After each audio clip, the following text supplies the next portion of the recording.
Morning, everyone.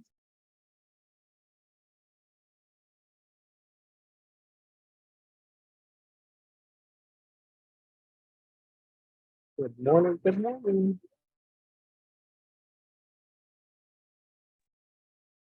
Good morning.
Hello. We will give everybody about 1 minute to hop on. It looks like we've got a couple people sitting in the waiting room getting on right now. So we'll start at 11:01 on the dot.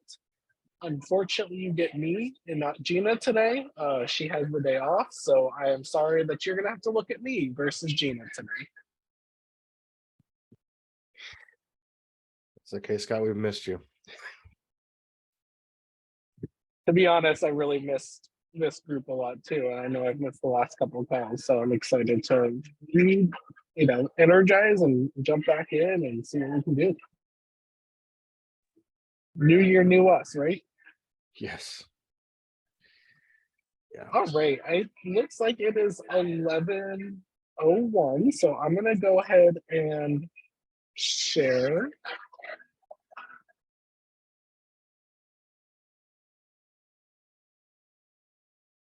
All righty.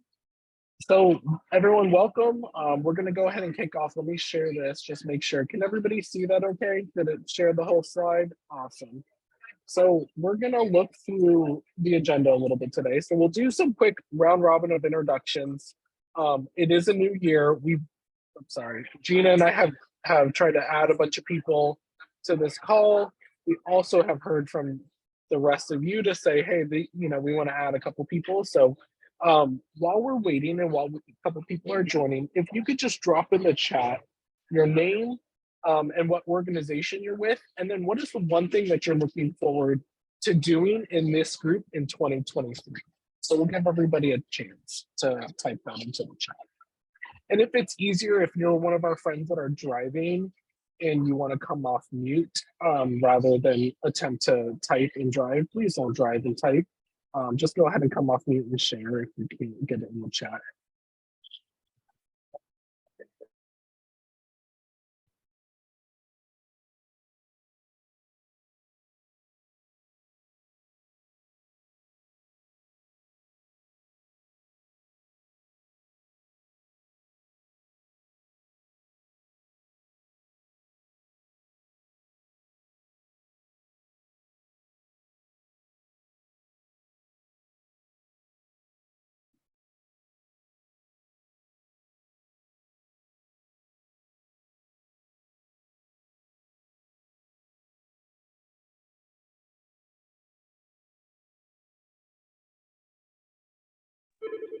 All right. Again, if you are just joining us, what we're doing is in the chat, we are welcoming everybody.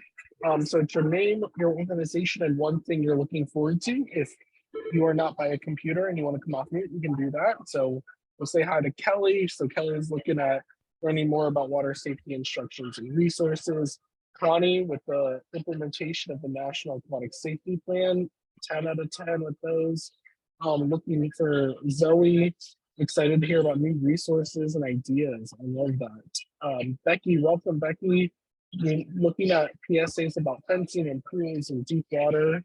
I would agree, especially after major storms. Yeah, that's a theme nowadays. Hey, Anna, nice to see you again there. So looking to share ideas and resources. Christine from CARD, we look at specifically individuals with autism and water safety campaigns and projects. Yes, followed by Stacy. Welcome, Stacy. Drowning is a huge issue for the autism community, and absolutely want to bring that group and amplify that. I think that's going to be a huge topic in 2023 as well. Welcome, Michelle. Looks like we got excited to continue the work in water safety, and Ashley's looking at learning and sharing resources. Dallas coming in with the public policy changes to prevent drowning, but making sure that they're effective and practical. Looking at developmental inclusion with people with disabilities and drowning prevention. Yes, Brent coming in with more information to take back to the Central Florida Water Task Force. I think that's huge. We've got a few people from local task forces on here. And then it looks like we've got Kendall looking at how to improve our drowning numbers. Absolutely. I think we finished off the year in not such a great space, and we're going to explore that. So I would agree with all of that. So first off, I want to say thank you for being here. Oh, I'm jumping ahead. We're gonna go over into to Connie, and we're gonna talk about data overview, and then we've got some discussions to do. So we'll break up into groups and kind of section it off around discussions, and then we'll open it up for open forum. So Connie, I think I'm going to turn it over to you now to talk a little bit about the data. All right, thank you, Scott.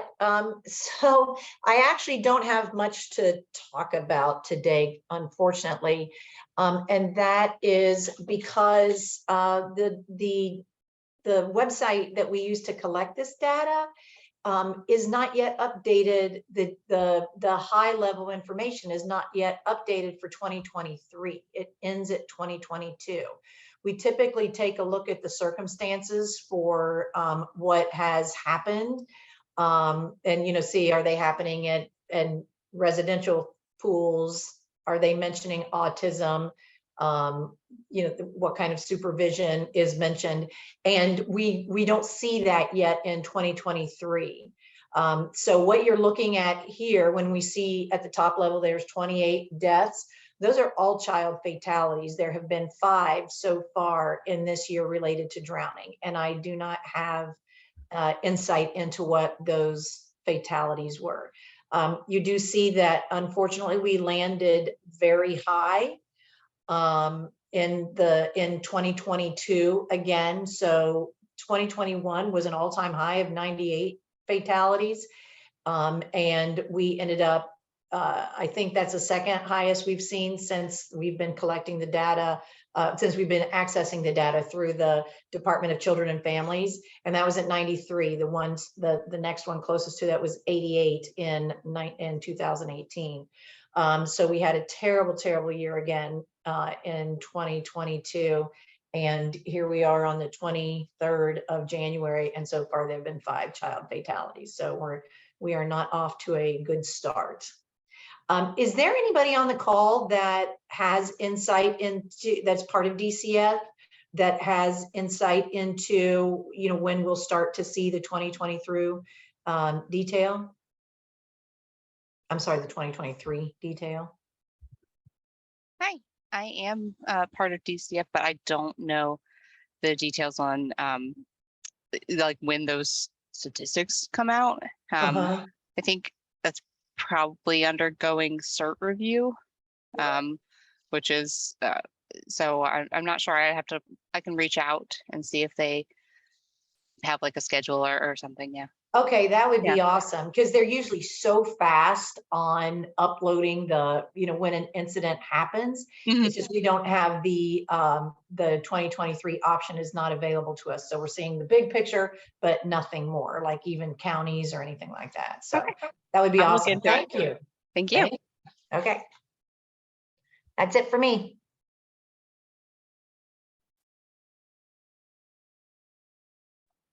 All right, thank you, Connie. So we've got some discussions that we wanted to move in, and so one of those big ones that is on everyone's mind and the feedback that we collected via email that's on everyone's radar is advocacy and legislation. So Dallas, I'll turn it over to you and let me know if you want to share, if you want me to keep sharing with this one, and it's all you. Thank you, Scott. Yeah, I don't think I should need to share anything. I just referenced some notes here. So as of today, we have 2 bills filed, at least on the Senate refer right now for the 2023 legislative session, that are going to that speak to water safety. The first being SB 74 by Senator Rodriguez, and this is a bill that this bill has some potential to make some changes in how we approach water safety.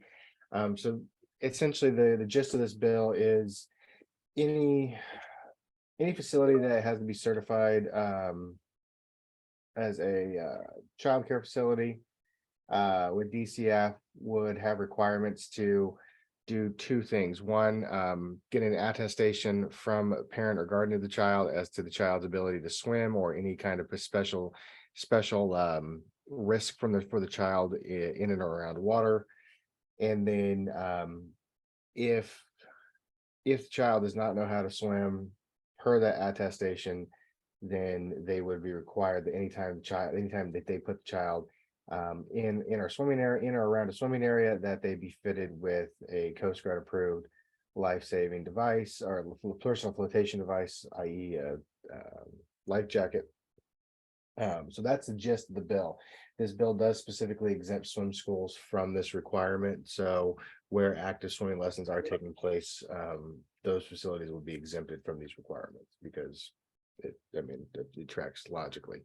At this point, we don't know much about it. My team is scheduling a sit down with Senator Rodriguez to get a little bit more information on this bill, what they're trying to accomplish. I mean, just from the pool industry side of it, there's some stuff in here that's definitional for us. Our association and our foundation haven't taken a position on this just yet.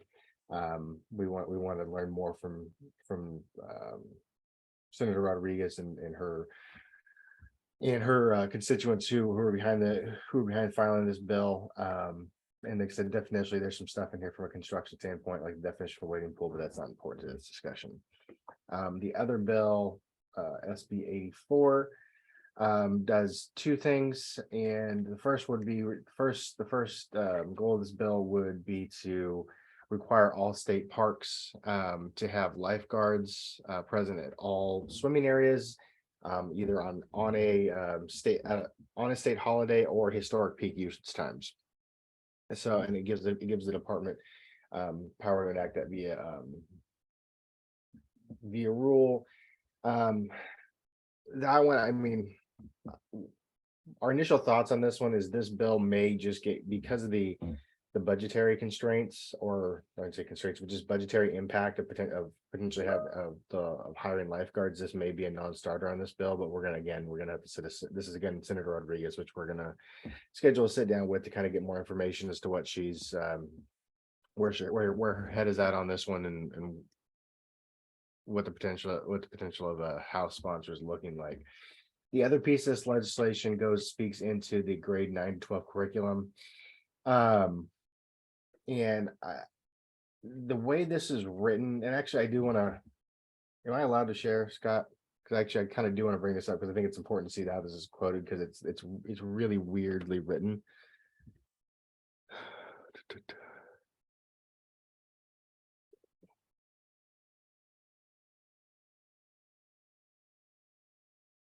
Are you What do you got? You guys seeing a desktop? Okay, let me pull this over here. Okay, We see the Senate page now. the Senate page. Yep. Okay, are you guys seeing legislation now? Yeah, Senate Bill 74. 84. We see Senate Bill 74, and it's a tab open and it's like Let me try that again.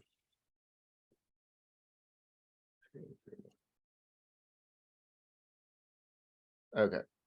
Senate Bill 84 just should be a text document, PDF. perfect. Yep. Okay.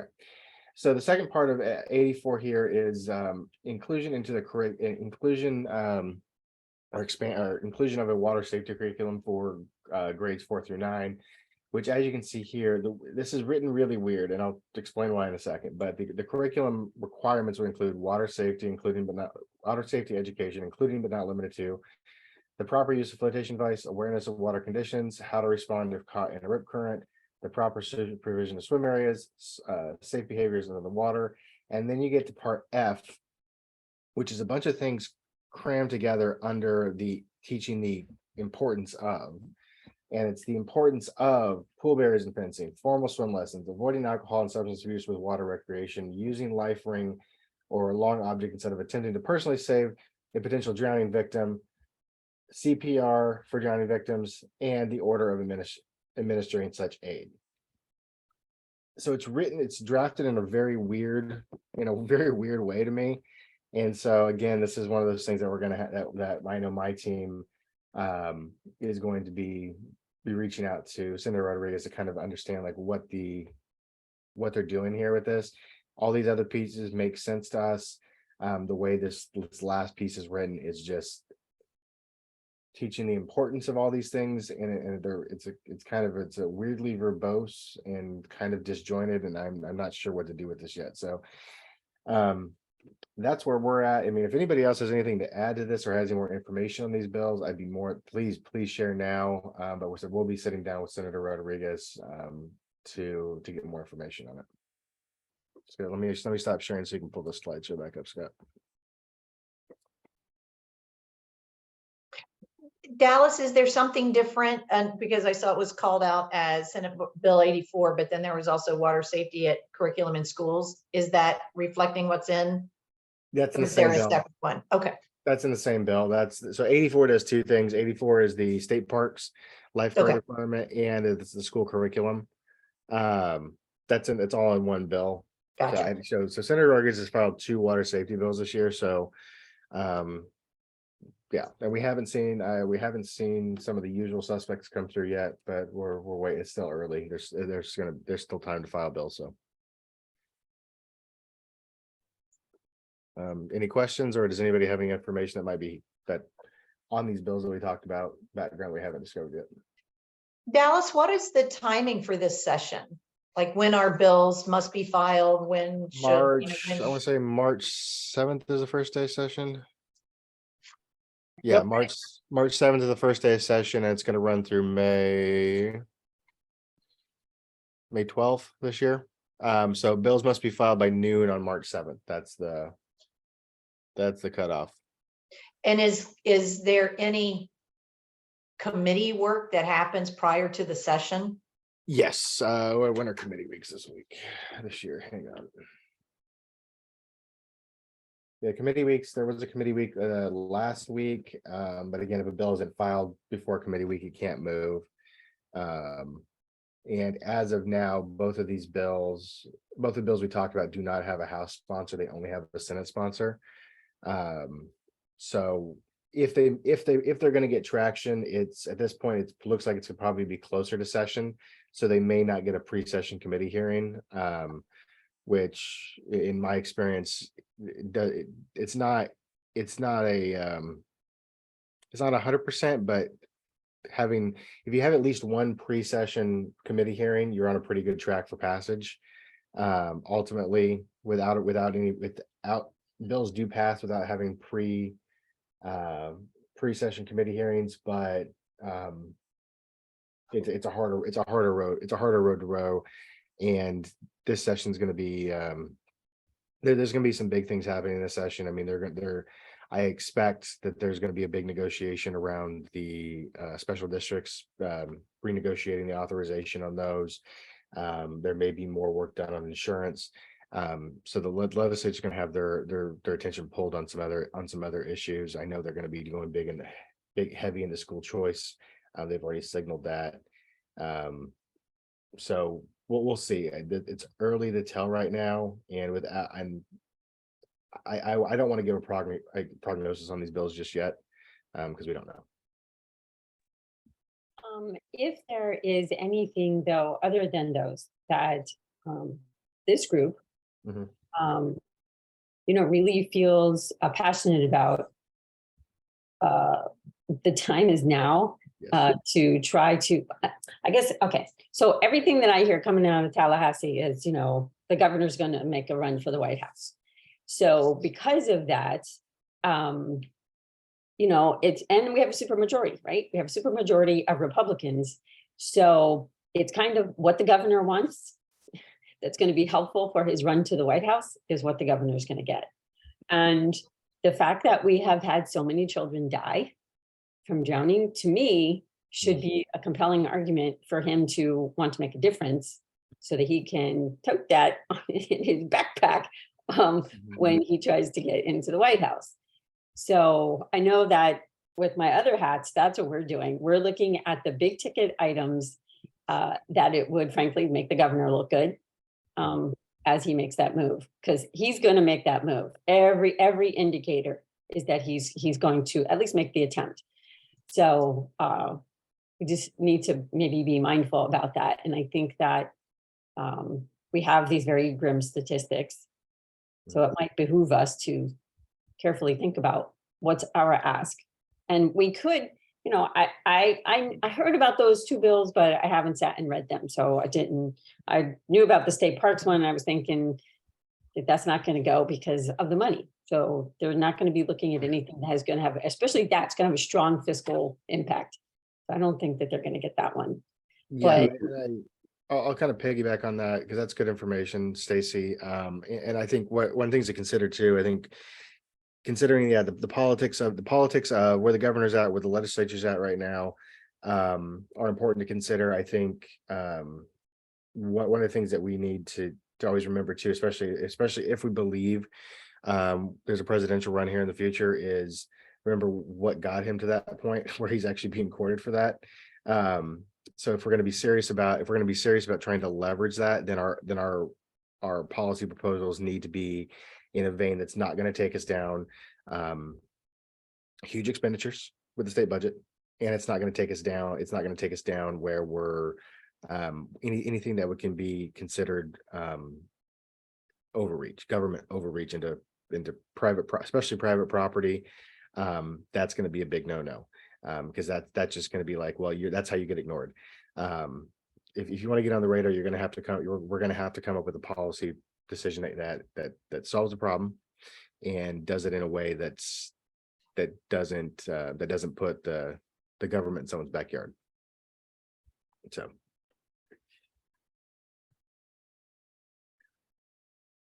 Any other questions? I know we had some questions on tracking, and those were answered in the chat where you can yeah, track I saw it. that. I saw that, and then I think the license plates up next. So let me just go ahead and pull this up because we have metal samples now, which are fun. Oh, yeah. So Florida Swims, we got the license plate through last year so we actually have metal license plate samples now. Pre-order is available here through our pre-order form. If you order through us, if you order through Florida Swims, you have to send us a check just because the way we're doing payment processing. However, any county that does it online, so like Escambia County, I think Charlotte County does pre-orders online. Any county that processes online, you can order even if you don't live in that county. Or you can always go down to your local DMV or tax collector. But any county that processes registrations online, you can do the pre-order through that county online, pay with a credit card. And then once we hit the 3,000, I think we're at a few hundred now. We're going to be kicking off our we've already got some advertisements. We've already got some digital advertising running, but our big kickoff is going to be our trade show next month in Orlando, Everything Under the Sun Expo. That's going to be our big kickoff, and our big advertising push is going to start after that. But we've already got a few hundred plates, commitments and payments through. And we hope everybody here will be signing up for the pre-order so we can get this plate in production. That's what I think. That's all I have. Dallas, do we want to talk a little bit about like where the funds go to? Because they all go to support drowning prevention. I know some people are new, so it would be good to blanket of like why we all want to support this license plate. Yeah. Like, So this plate is for the Florida Swimmers Foundation, which is the 501c3 foundation for the Florida Swimming Pool Association. The mission of the Florida Swimmers Foundation, like a lot of us, is to fund swimming lessons, for childhood swimming lessons through childhood scholarship programs. We have strategic partnerships with other foundations, and we are aligned with the we have in the past been aligned with Every Child Swimmer and the swim for what's the national one, Step into Swim programs. We have been aligned with both of those in the past, and our board of trustees will be deciding on once this license plate is they're in the process right now figuring out how they want to allocate the license plate funds. But at the end of the day, it will be either in partnership with other organizations or directly using these funds to fund swimming lessons. That is the goal of the Florida Swims Foundation, is to fund swimming lessons. So those funds will be available for swimming lessons in one form or another. So it's really important, I think, that everybody get this. It's also good visibility for drowning prevention. This is the first drowning prevention related plate in the state, and I think we decided to go with a design that's not necessarily on the nose to try and make it as broadly appealable as possible to a lot of people, but with a message of swim for life, and it's kind of vague enough, but also on the nose enough where we can get that message across about the importance of swimming, because that's what we're trying to support. So yeah, please do, whether you do it where you get your pre-order through the foundation directly, or you do it through your local DMV, or you go to like tax collector that does the processes online, so you can do it online, do that. The advantage of doing it through the Florida Swims Foundation is if you want to do more than one vehicle at a time, we're able to do bulk upload. We're able to take multiple registration information to be able to transmit that to the state for processing. So any questions?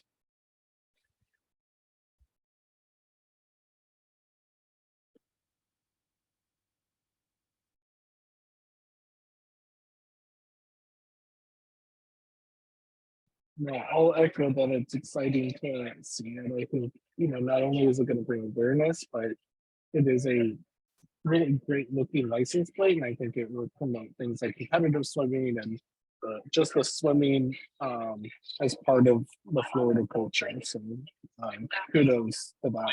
That's a big deal. I was associated with the autism license plate, and I will tell you that license plates and the development of them, if you guys haven't done that before, it really does generate a lot of funds for the different entities to do some really great stuff. So I think it's awesome that we have that. Thank you for all the work, because I know it's a lot of work to get one, because that was part of it. So thank you for all the hard work on that. Yeah, no, they are not easy. There is a lot of like institutional resistance in the state legislature to license plates. And I will just to kind of give everybody the background as to why, because it was weird to me why there was so much institutional resistance, but it has everything to do with the most popular plate in the state, and the legislators' perceived lack of distribution of funds from that plate. So that's the issue there. And but yeah, you have to overcome a lot of institutional resistance to get a plate passed, and so we're happy to have that pass, and happy to have a plate that's going to be here to support childhood swimming lessons, because the foundation, that's there, we look at swimming lessons as it's the only safety device a kid's going to carry with them everywhere they go. And so we want to put our efforts and our money into making sure that every child knows how to swim. So. Hey, Dallas, with the distribution of funding, is there any provision for helping support the development of swim instructors? I believe, I mean, that could be, I will definitely make sure I put that on our radar, because I'll make sure I send a message to our executive director, make sure that's a part of the conversation. Okay. Because the way the legislation is written, we've got promote, it could be done. Yeah, it could be done. And I think Because that that's going to be that's another super element important. to it, Yeah. Okay, That's great. it. No, all good news. Well, Connie, I think that is a good segue into your thing. So if you want to talk Yeah. about the National Water Safety Action Yeah, Plan. so I'll give you an update on the National Water Safety Action Plan. So we are in early December, we had our first Blue Ribbon Panel meeting, which was bringing in a panel of 35 or so individuals that have been really outside of the development of the recommendations to date. Our own Stacy Hoagland was part of that. And I would love to get some input from her on that, or just some discussion about the experience. But the intent was to get fresh eyes essentially on the recommendations, and just get feedback so we can hone in and get the recommendations really nailed down. The Blue Ribbon Panel looked at recommendations that were kind of in the middle of the pack, because everybody had the opportunity as stakeholders to weigh in on the recommendations and give a score to the recommendations, and then comments on each and every one.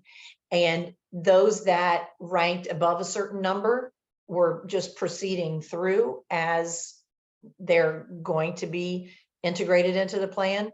Those that had very low numbers were getting knocked out. And then there was this middle range that there needed to be more discussion about, to say, revision of language or something, and some of them were recommended get knocked out.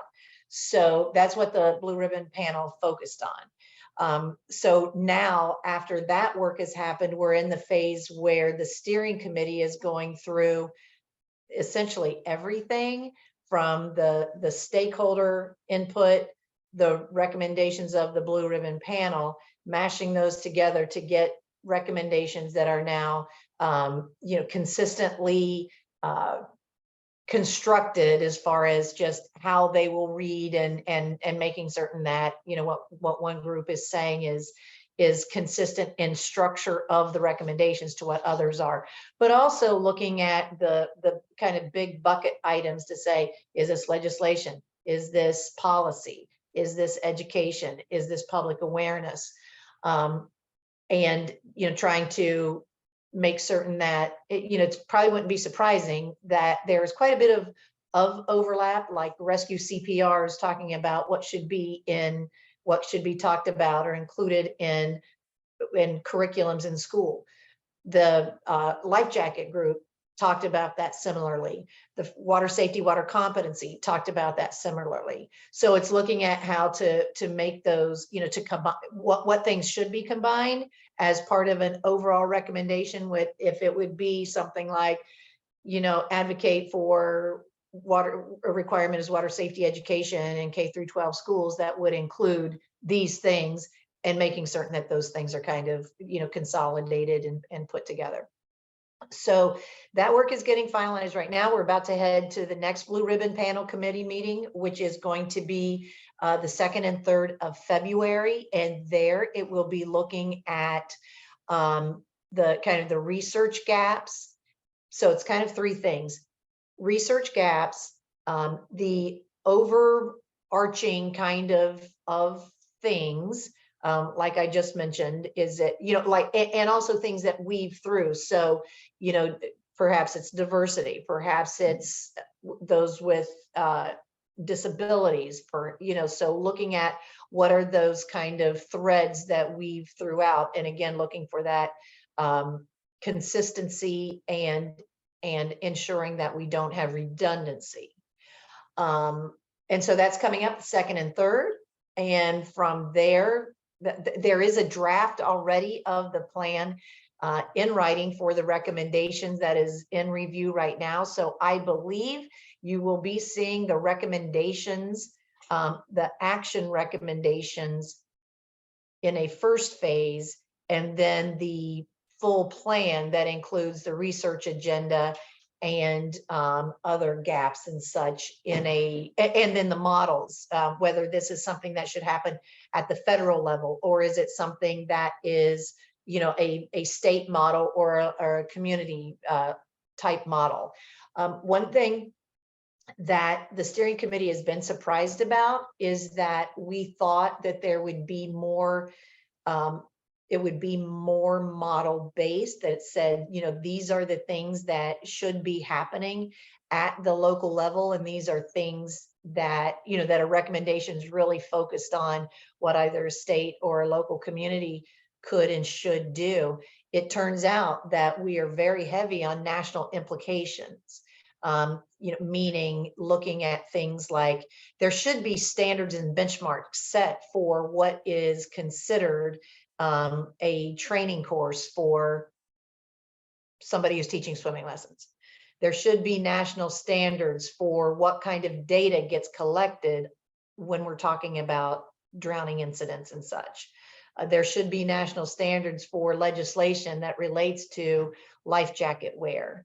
So there were a lot more national implications than we thought, but that's what happens in a process like this. We are, we're just adjusting to that. And the first round of the plan is going to have, a lot of those national implications that are more of the recommendations than really saying what should be happening at the state and local level. Having said that, there are one of the big recommendations that I believe is going to stick is doing that states and localities should be doing a kind of a needs assessment to say, what is happening in our state? What do we, what's already happening? What kind of big gaps do we have? That kind of thing. And then, not with the encouragement not to wait for these national implications to have, have everything in place, but to get started from wherever you are. So I'm excited about what we have, in one way, there is a lot that we are doing in the state of Florida, just by virtue of having this body that comes together is huge and gives us a leg up on some other states. But we also have examples from other states that are already going much further, like doing an annual report on, kind of the state of affairs on drowning in a state to say, what do our laws look like? What kind of funding do we have available to us? What, that just that whole picture that would allow us to, to make a bigger difference. Becky, I see your hand up. You're on mute. Mike, can you hear me now? So my question is, did you all, as part of that, also the accuracy in defining the fatalities versus non-fatality that like we've discussed? Awesome. Yes, yeah, absolutely.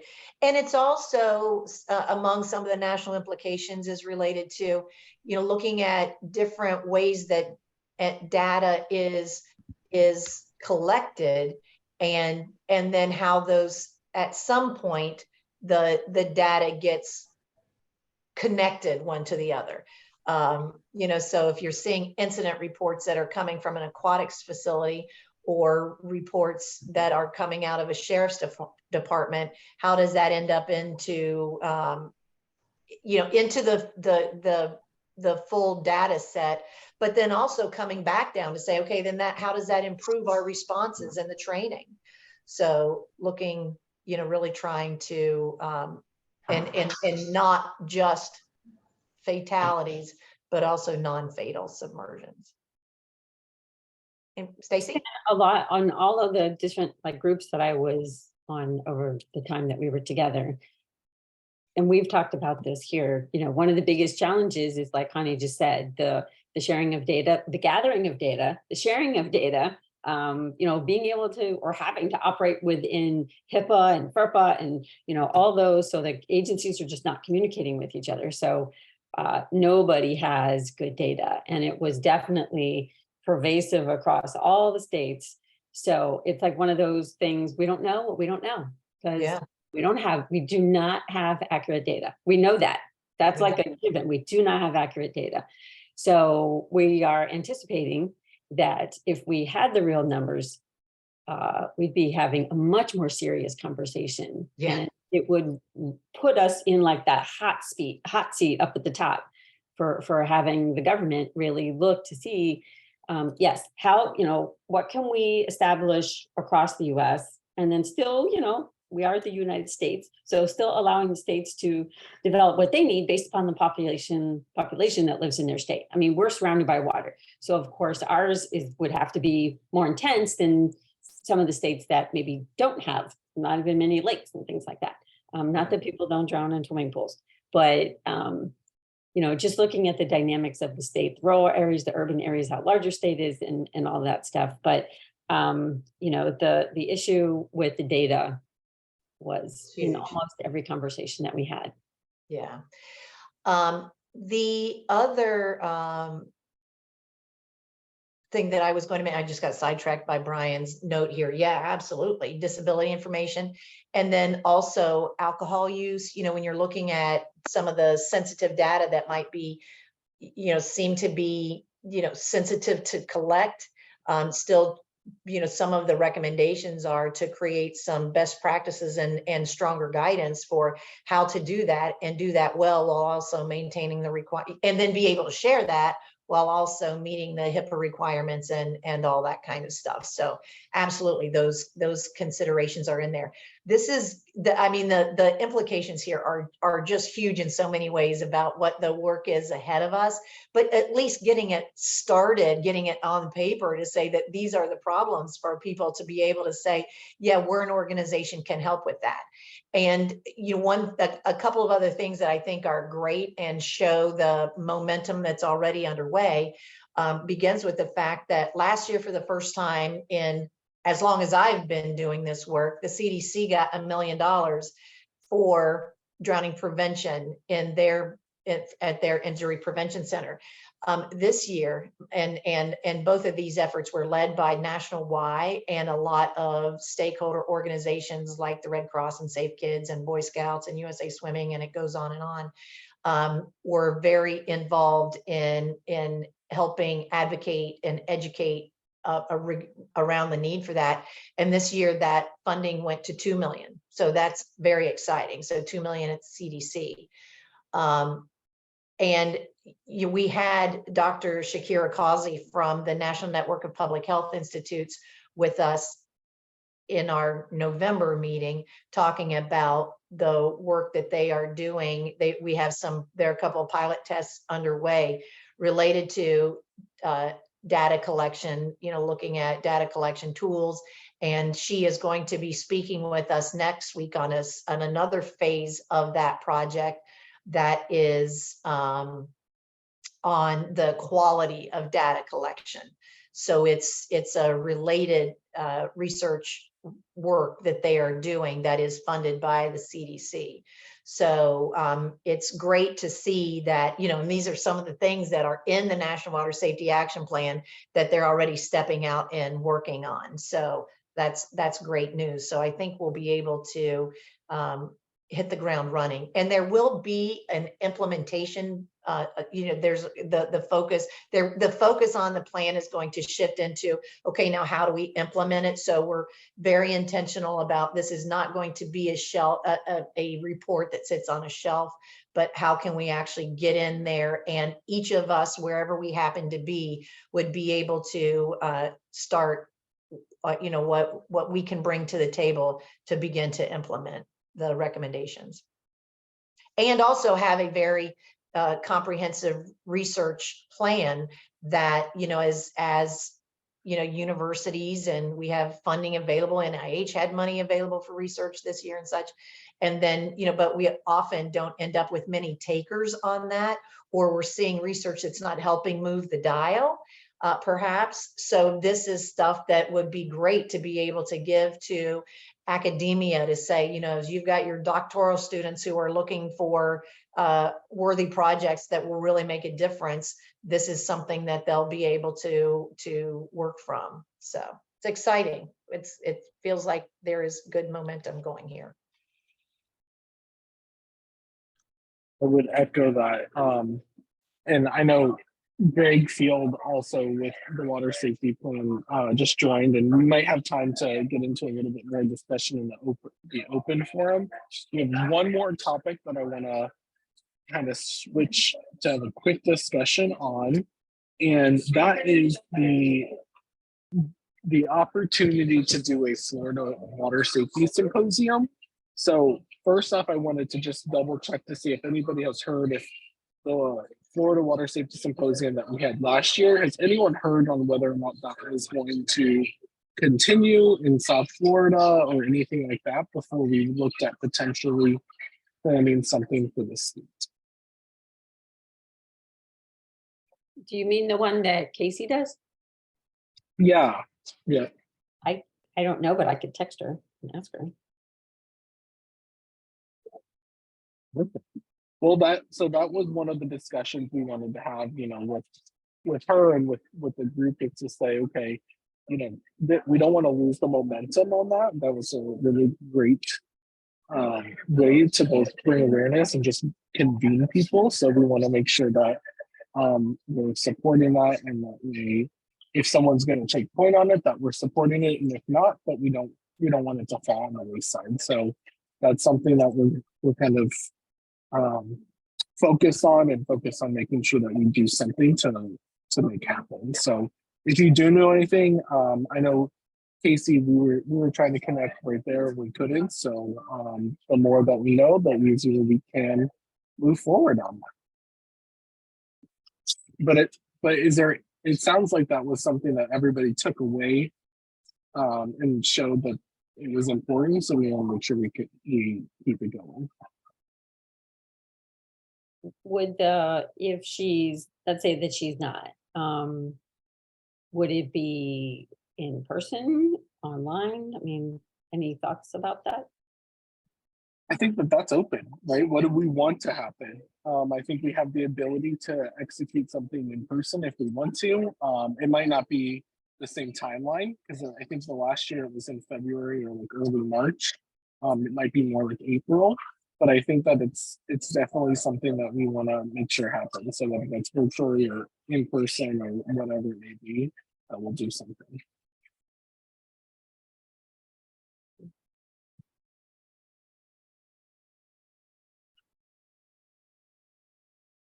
Okay.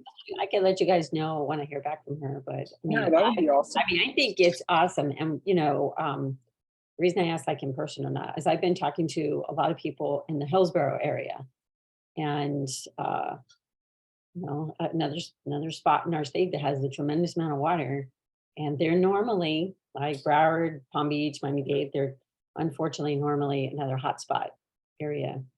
So if we were going to do something in person, like Casey's is in South Florida, maybe considering, another part of the state might bring in different people that maybe haven't been able to go to the symposium in the past.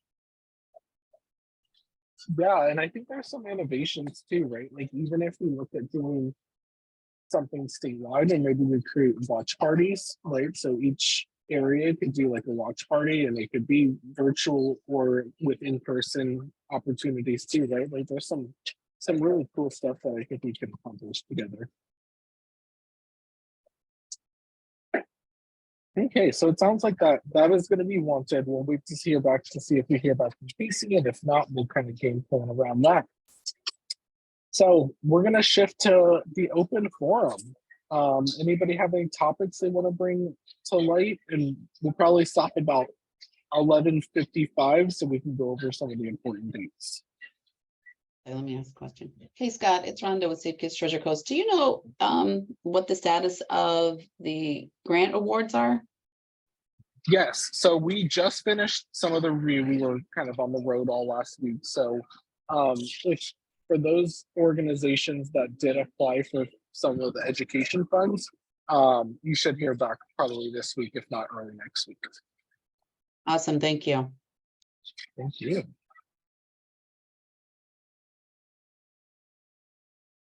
Any other open forum?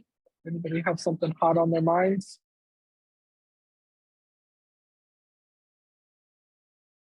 Is anybody going to next month to the NDPA? I'm gonna go, speaking about autism. Oh, Libby, you're gonna be there? Yeah, that's a good segue, Stacey. I'll So be there's- there working again. Yes.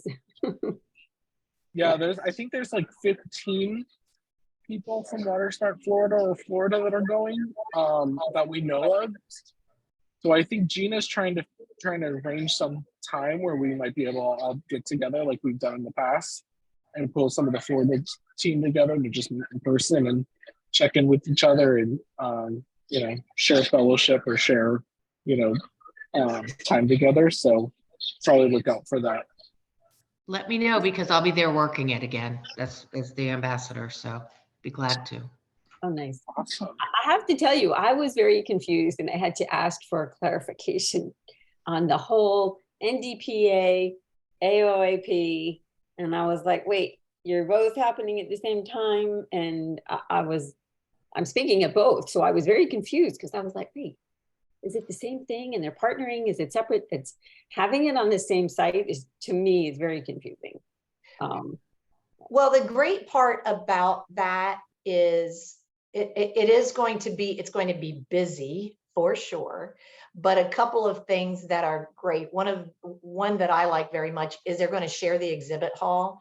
So for anything that's happening as far as that goes, they are going to be together, so we'll all be able to interact. Same thing they're sharing, and Becky, you might know this as well to confirm, but I believe they're sharing the opening and closing sessions as well. So that will bring everybody together. These have been two conferences that have been, very separate. I think it's going to be nice to have those that are really into, really focusing on the drowning prevention aspect, be able to interact with those that are operating pools and setting programming at aquatic facilities and such. And so far, I mean, that I go to both, and there is very little overlap between the two. So this could be a great way for people to get to know each other who are doing work in the same general area and maybe have never met, or thinking about opportunities that could grow because of that. Just so that everybody knows, if you are registering for one or the other, you can either register, you can register for one, and then in order to participate in the activities that are specific to the other, you need to upgrade. You can either choose not to do that, or you can upgrade to the, for another, I think it's only $100, to then say, okay, for that extra 100, you can participate in all of any session. Like if I registered for AOAP by paying the extra $100, now I can go to anything throughout the conference, and vice versa. And there will be two very different tracks. So it's gonna be busy. Does the health department still have their water safety flyers? Florida Department of Health? Yes, the water safety checklists. I don't know if they have that specific tool, but they definitely still have a number of tools on WaterSmart Florida. Okay. I was just wondering, with like talking about the PSAs and everything, to have access to those materials, like for myself to not have to pay to print them. Because I do a lot of events, and the water watcher tags and all that. I do the CPSC stuff, but if we had WaterSmart Florida branding it might help give local resources or statewide resources for people to look at as well. Yeah, and I know Rhonda Jackson's on the call too. So Rhonda, please speak up if I speak out of turn. But I think one of the things we've talked about too is rather than recreating our own materials, is really trying to follow Pool Safely and the campaign that's happening there. So that way we're just trickling down what's happening and informing there. So Rhonda, I don't know if I spoke out of turn or if that.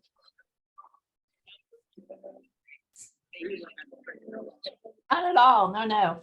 But it's good to hear that there might be an opportunity. Maybe we could use some of the Consumer Product Safety Commission funding to do like a small batch of copies for folks who wanted to use them. I'm wondering if we could design something that we could each have a template if we wanted to use it and have it done through like Vistaprint or something. Part of that is that the ability to have a professional looking design, you know, that we could all, that's uniform through across the state type thing is what I'm thinking. Hi, this is Sharon Tucker from the Florida Department of Health. I just wanted to give a little input. So we use, I can't remember, through Safe Kids, there is a site that does give away free water watcher tags, free water safety information. And I will respond to the meeting's email and I can send it to you all so everybody has it. That's what we use. And I'm pretty sure Safe Kids does have water watcher tags that they do dispense to everybody because of their funding. So that's another thing I'll also find out and make sure. Petra's not on this conference. I wish she was because she'd be better able to answer that for you. Yeah, Sharon, if you want to share that, and then Rhonda, I just dropped in the chat that maybe we can, Becky, get with you and see kind of exactly what you're looking for and either match it or design something that is really specific to the needs of everybody and look at printing between either the Y or the safety thing. I was gonna say, I have a design from a couple years ago that was from Stop Drowning Now. Well, it was from Safer 3 that I used. I can scan it and send it too so that everybody can take a look or whatever. Yeah, it's going to take me just a little bit of time, but that's all. I'll just hit the reply to the email for the meeting and just send you guys the links for it. And other than that, the other thing I did want to add, my computer keeps shutting off on me for whatever reason. And I just put my video on, and if I'm putting it on, you can see I'm sideways and I don't know what's going on with it. So I didn't want to do that. But just when you guys were talking about the drowning stats and stuff like that, here in Pinellas County, I will have to say we have extremely accurate drowning stats. And I've mentioned this at these meetings in the past that we go through First Watch. So anybody who calls 911, we take the call. And it's just a matter of creating a system, which I've created in Pinellas, to make an Excel sheet, and you can add and adapt to the needs of what you want. Like some of my EMS and firefighters want to know, is it their jurisdiction? Was it county? But as far as our specific county is, we have extremely accurate data. And then we also go to the DCF site for the fatalities to make sure that, you know, we've captured everything.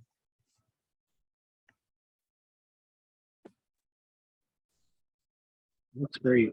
So looking at the time, it looks like we've got about 4 minutes. So I want to make sure we cover some of these other important dates. So February 26th, the day for autism, building bridges with law enforcement in Palm Beach County.